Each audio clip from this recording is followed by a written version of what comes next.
The House Call by Janson Davies. Chapter 1. The General of the Ward, Dr. Bradley Stevens, stood at the helm of Carver Memorial Hospital like a seasoned commander surveying his battlefield. The hospital, a sprawling fortress of steel and glass, was the largest emergency care facility on the East Coast, and Bradley, its senior attending physician, was both strategist and sentinel. His white coat flared behind him as he strode through the diagnostic wing, flanked by a retinue of fellows, residents, and medical students.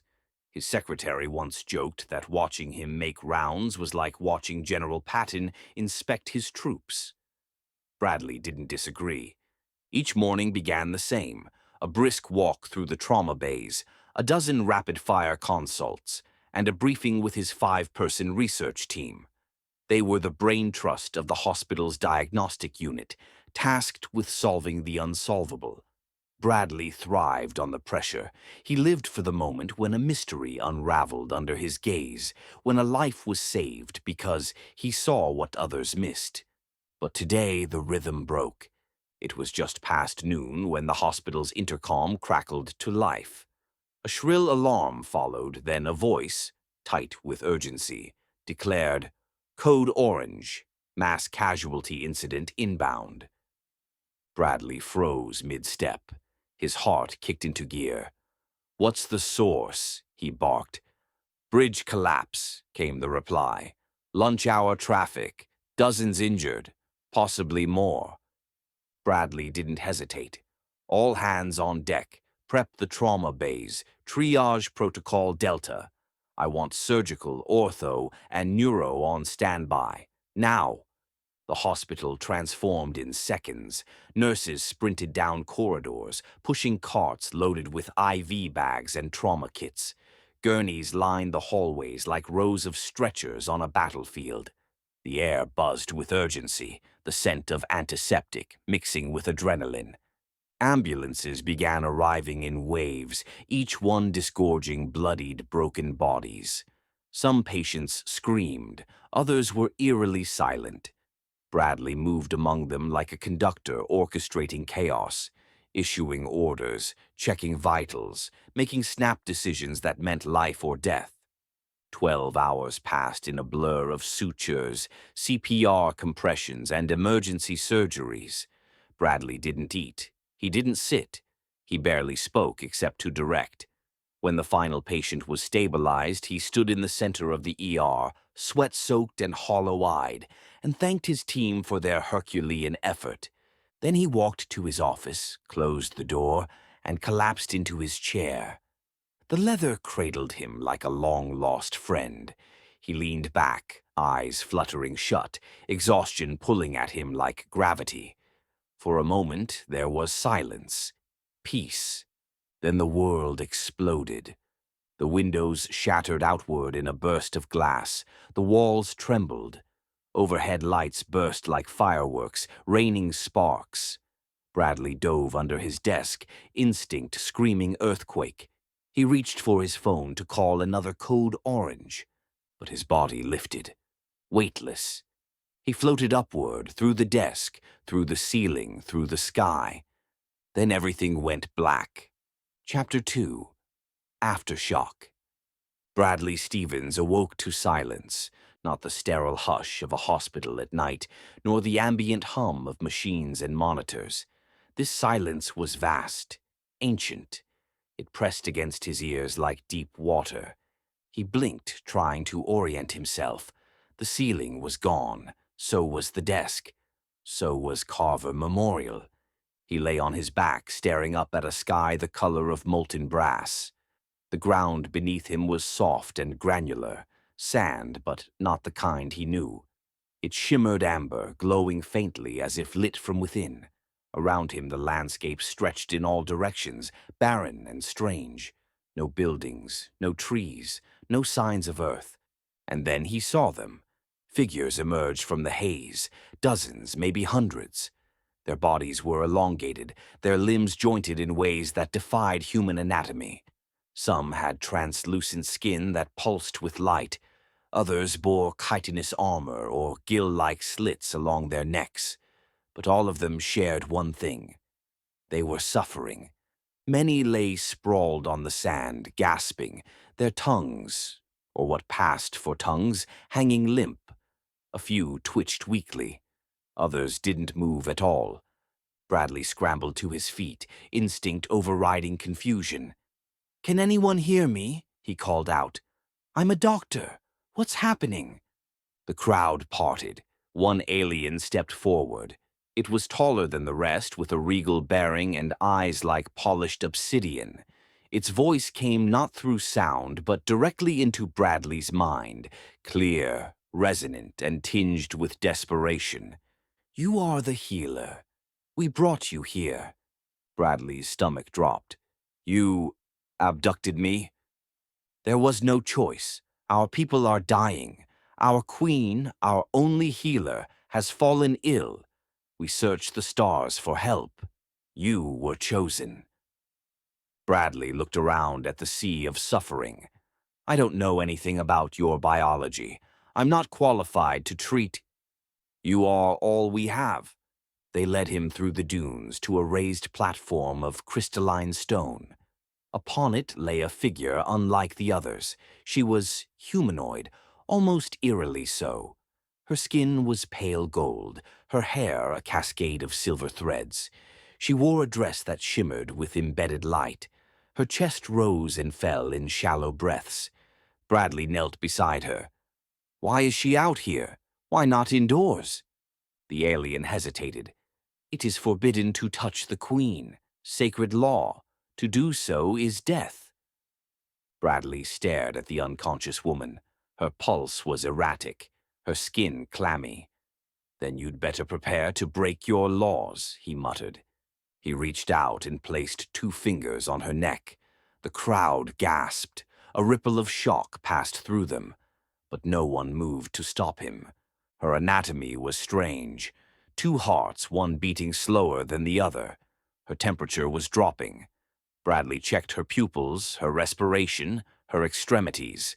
He didn't understand her physiology, but he knew what failing vitals looked like. Then her eyes fluttered open. "Who are you?" she whispered. "I'm Dr. Stevens, from Earth. Your people brought me here to help." She frowned. "They shouldn't have done that." "Well, it's done," he said. "Now let's figure out how to save your people." She studied him for a long moment, then nodded weakly. "I will tell you everything I know." Bradley turned to the crowd. "I need isolation wards. I need to separate the sick by severity. I need supplies, instruments, data." No one moved. The queen raised her voice, stronger now. "Do as the doctor commands, without hesitation." The aliens bowed, then they scattered, moving with purpose. Bradley exhaled. The war zone had followed him across the stars, but this time the battlefield was a dying world, and he was its only medic. Chapter 3. Amber Sands. The isolation wards rose quickly, angular structures of translucent alloy, assembled with alien efficiency. They shimmered under the brass sky like glass hives, each one pulsing with the dim glow of life inside. Bradley watched as the sick were carried in, some on floating stretchers, others supported by kin. The air was thick with tension, but also with hope. Inside the largest ward, Bradley set up a makeshift command center. The aliens brought him tools, some familiar, others baffling.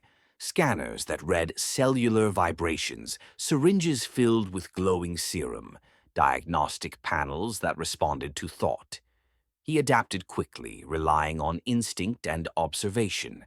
Medicine, after all, was part science, part intuition. The queen, now conscious but weak, joined him. She moved slowly, her royalty trailing behind her like mist. "I've treated thousands," she said, "but the sickness spreads faster than I can contain. It mutates. It resists."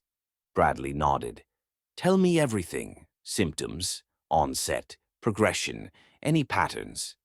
She described it in detail, a dry cough that escalated into respiratory failure, followed by neurological degradation. Victims lost motor control, then consciousness. Some recovered briefly before relapsing. Others never woke up. Bradley listened, taking notes on a tablet the aliens had configured for him. Any commonalities among the infected? The Queen hesitated. They are from all regions, all castes, even the royal guard. Bradley frowned. What about visitors? Has anyone come to your planet recently? She paused. Yes, a delegation from the Tyrellian system. They arrived 3 cycles ago, toured our cities. Met with me. Bradley's pulse quickened.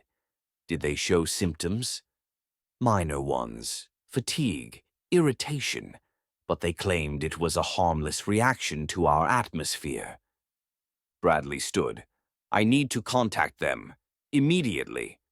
The Queen gestured to a console. You may use our interstellar relay. Bradley sent the message detailing the outbreak and requesting information. Hours passed. He treated patients, adjusted protocols, and watched the Queen grow stronger. Her presence was calming, her insight invaluable.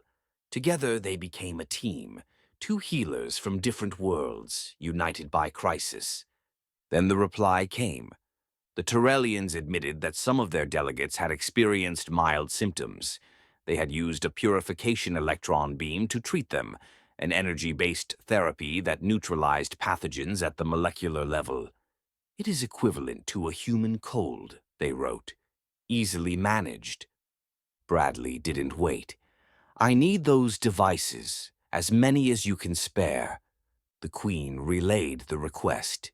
Within hours, sleek pods descended from orbit, each containing a purification beam. Bradley tested one on a critically ill patient. The results were immediate. Vitals stabilized, breathing normalized, consciousness returned. He turned to the Queen. It works. She stared at the patient, tears welling in her eyes. You've saved them. Bradley moved to her side. Let's save the rest. They distributed the devices across the wards. One by one the dying rose. Families embraced. The air filled with laughter and song. The planet, once on the brink, began to heal. Bradley stood in the center of it all, exhausted but triumphant. The Queen approached him, her voice trembling. Is there anything we can do for you before you return? He didn't hesitate. A quiet place, to lie down, for 3 hours. She smiled. You shall have it. And for the first time in days, Bradley Stevens slept, not as a doctor, not as a savior, but simply as a man who had answered the call. Chapter 4. The Queen's Breath. Bradley awoke in a chamber unlike any he'd ever seen. The walls pulsed with soft light responding to his breath. The bed beneath him was warm, contoured to his body, and seemingly alive, some kind of bioorganic material that adjusted to his comfort. A gentle hum filled the air, soothing and rhythmic, like the heartbeat of the planet itself. He sat up slowly. His muscles ached, but not from injury, from sheer exhaustion, the kind that only comes after pushing past every limit. He had slept for nearly 5 hours, the Queen's attendants informed him. They had extended his rest, sensing his body's need. He didn't argue. The Queen entered the chamber, her strength fully returned. She wore a new dress, deep violet with silver accents, and her eyes held a quiet gratitude. You saved my people, she said, and me. Bradley shrugged. I followed the evidence. You gave me the tools. She smiled. Modesty is a human trait, I find. Charming. They walked together through the recovery wards. Patients waved, bowed, reached out to touch Bradley's hand. He nodded, offered brief words, checked vitals. The electron beams had stabilized the population, but he knew better than to declare victory too soon. Have you tested for residual pathogens? He asked. We have begun, the Queen replied. "Your methods have inspired new protocols." Bradley paused. "Good, because if this thing mutates again, you'll need to be ready." She nodded solemnly. "We will be." They reached the central plaza, where a monument was being constructed, a crystalline obelisk inscribed with symbols. Bradley frowned. "What's that?" "A memorial," she said, "to those we lost, and to the healer who came from the stars." Bradley shifted uncomfortably. "I didn't ask for that." "No," she said, "but you earned it." They stood in silence, watching the workers assemble the monument. The amber sand swirled gently around them, catching the light like embers. Bradley felt something stir in his chest, not pride, not relief, something deeper, a connection. "You're not like the others," he said quietly. The Queen turned to him. "Neither are you." He looked at her, really looked. Her features were human enough to be familiar, but her presence was otherworldly, regal, compassionate, fierce.